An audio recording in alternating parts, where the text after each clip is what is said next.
प्रभाग क्रमांक 19 मधून युवा स्वाभिमान पार्टीकडून अधिकृत उमेदवारी दाखल केलेले उमेदवार सचिन भेंडे यांच्या उमेदवारीवर भाजप नेते तुषार भारतीय यांनी आक्षेप घेतला आहे।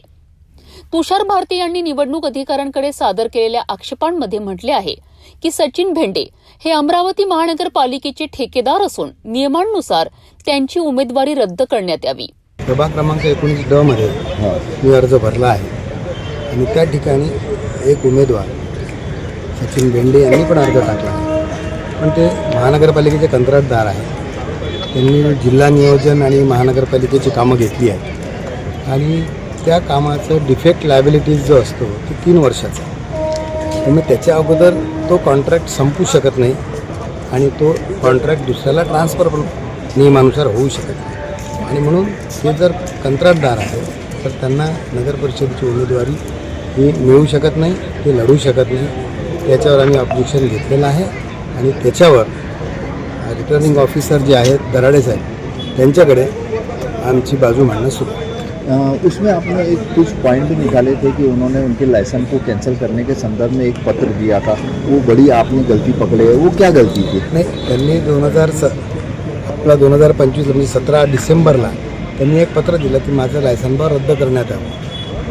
तारीख 17 आहे आणि महानगरपालिकेमध्ये शिक्का 16 तारखेचा आहे। म्हणजे हे पहिल्यांदाच झालं आहे आणि सगळी बनवाबनवी आहे असं दिसते आहे आणि म्हणून त्या संदर्भात आम्ही तक्रार त्या ठिकाणी। क्या लगता है ये जो तकरार आपने दाखल करे इसके ऊपर में क्या निकलना चाहिए? नाही, जर त्याच्यावर सगळे कागदपत्र बघितले तर त्यांचा अर्ज हा रद्द झाला। या आक्षेपावरून सध्या निवडणूक कार्यालयात मोठे गोंधळाचे वातावरण आहे। तुषार भारतीय यांच्याकडनं 3 वकिलांची टीम तर सचिन भेंडे यांच्याकडूनही 3 वकिलांची टीम जोरदार कायदेशीर युक्तिवाद करीत आहेत।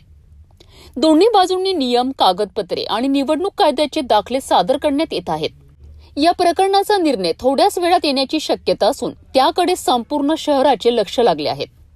या निर्णयावर प्रभाग क्रमांक 19 मधील निवडणुकीचे गणित बदलणार की नाही हे लवकरच स्पष्ट होणार आहे। प्रकरण नेमकं असं आहे की आम्ही अमरावती महानगरपालिकेचा कॉन्ट्रॅक्टर होतोच, त्यात काही शंका नाही आहे, पण कॉन्ट्रॅक्ट रद्द केल्याचं माझ्यापाशी मनपानं दिलेलं हे आहे, सर्टिफाईड कॉपी आहे। ती कॉपी मी निवडणूक आयोगाला सबमिट केली आहे। निवडणूक आयोगाच्या फॉर्ममध्ये कुठल्याच प्रकारचं असं ऑब्जेक्शनेबल जे डॉक्युमेंट आहे असं काहीच नाही आहे। ज्यांनी कोणी ऑब्जेक्शन टाकलं त्यांचं असं म्हणणं आहे एखादा कॉन्ट्रॅक्ट झाल्यानंतर किंवा तो रद्द झाल्यानंतर त्याचा डिफेक्ट लायबिलिटी पिरियड जो राहते हा 3 वर्षाचा राहते। 3 वर्षाचा डिफेक्टिव्ह लायबिलिटी पिरियड जर झालेलं नसेल तर त्या अनुषंगानं यांचा फॉर्म रिजेक्ट व्हायला पाहिजे। मग मी जर 3 वर्ष आधी काम बंद केले असते तर मग जेव्हा म्हणजे उपास मरायचं काय? ठेकेदारी करणं हा काही गुन्हा नाही आहे। त्यांनी असा मुद्दा जो आहे असा चांगला घ्यायला पाहिजे होता।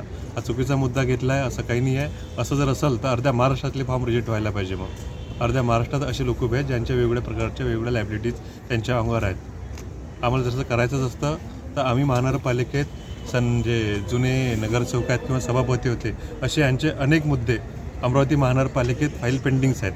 आम्ही तसं न करता थेट लढ्यात विश्वास ठेवतो।